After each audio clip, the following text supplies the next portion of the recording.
High বন্ধুরা, welcome back to my channel Mantu's creation. আমি আজকে একটা ভিন্ন স্বাদের পনির রান্না করেছি, যেটা তোমাদের সাথে শেয়ার করতে চলে এসেছি।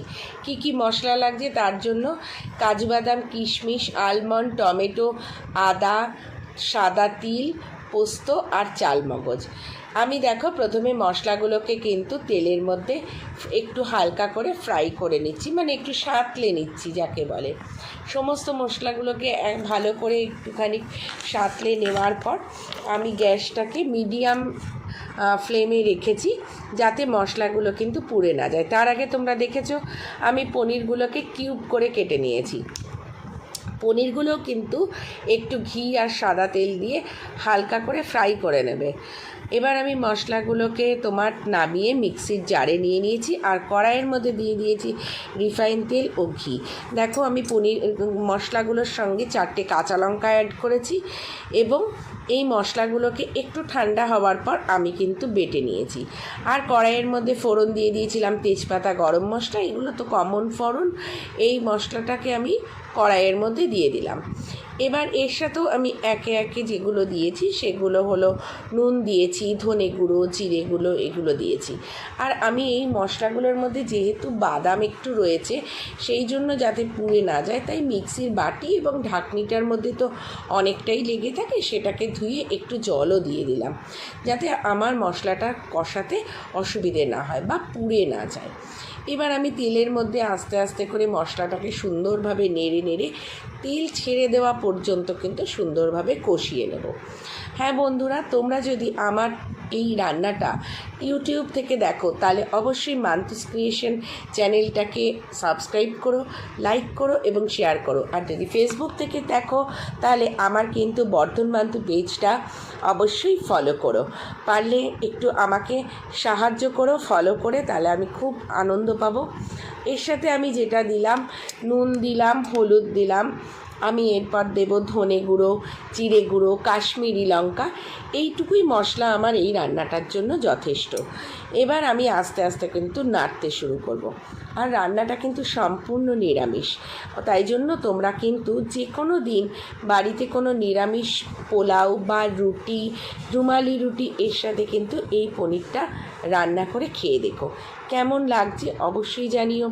আমার ভিডিওগুলোর ভুল বা ভালো খারাপ যেটাই হোক, সেটাই কিন্তু জানিও। কে কোথা থেকে দেখছো বলতে কিন্তু ভুলো না। রান্নাটা করে তোমাদেরই বা কেমন লাগলো সেটাও বলো। আমি আবারও একটুখানি জল দিয়ে দিলাম, কারণ যেহেতু প্রচুর বাদাম জাতীয় ইনগ্রিডিয়েন্টস এই মশলার মধ্যে রয়েছে, তাই একটু নিচটা লেগে আসবে। তাই জন্য তোমরা গ্যাসের ফ্লেমটাকে কিন্তু কখনো ভুলেও হাই করে দিও না।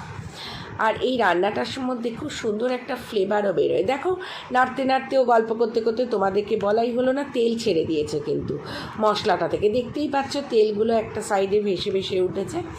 এইবার আমি এর মধ্যে কিন্তু গরম জল অ্যাড করেছি। তোমরাও কিন্তু আমি বলবো এই রান্নাটায় গরম জল অ্যাড করো, কারণ ঠান্ডা জল অ্যাড করলে এই রান্নার যে টেস্টটা সেটা কিন্তু অনেকটা নষ্ট হয়ে যাবে। এবার তোমরা বলতেই পারো যে অনেক রান্নাতেই তো আমরা ঠান্ডা জল দিই, তাহলে এটাতে কেন দেবো? আসলে কি বলো তো, এই মশলাগুলো এমনই যে একটু গরম জল দিলে এর টেস্টটা কিন্তু আরও একটু বাড়বে। আমিও গরম জল দিয়ে ফেললাম মশলাগুলোর মধ্যে। এবার আমার প্রায় কষানোও কমপ্লিট এবং জলও অ্যাড করা হয়ে গেছে। তোমরা দেখতেই পাচ্ছ সুন্দরভাবে আমি কিন্তু কড়াইটাকে গুছিয়ে নিয়েছি এবং সুন্দরভাবে মশলাগুলোকেও সাঁতলে জল দিয়ে অ্যাড করে দিয়েছি। একটুখানি ফুটে উঠতেই কিন্তু আমি পনিরগুলো দিয়ে দিয়েছি। দেখো বন্ধুরা, পনির কিন্তু আমি একদমই বেশি লাল লাল করে ভাজিনি। আমার এখানে প্রায় 300 গ্রাম পনির আছে, সেই পরিমাণই কিন্তু আমি মশলার তোমাদেরকে দেখালাম। তোমাদের যদি পনিরের পরিমাণ আরও বেশি থাকে, তাহলে মশলা বেশি কম অবশ্যই তোমরা বাড়িয়ে নিও, তবে একটা নির্দিষ্ট পরিমাণ মতনই করো। আর ঝালটা যে যার স্বাদ মতন খেও। এবার আমি কিন্তু এর সাথে একটু চিনি দিয়েছি, যে কোনো রান্নায় চিনি না দিলে কিন্তু স্বাদটা সম্পূর্ণ হয় না। আর একটু গরম মশলা অ্যাড করেছি। তোমরা ইচ্ছে করলে এর সাথে একটু ঘিও অ্যাড করতে পারো। আমি যেহেতু ফোড়নের মধ্যে ঘি দিয়েছিলাম 1 চামচ, তাই আমি আর পরে ঘি দিইনি। এবার আমার রান্নাটা কিন্তু সম্পূর্ণ রেডি। কেমন হয়েছে অবশ্যই বলো। এবার আমি কিন্তু রান্নাটাকে নামিয়ে নেব এবং সার্ভ করব। এবং খাবারের জন্য রান্নাটা রেডি। তাহলে আজকে এইটুকুই রইল।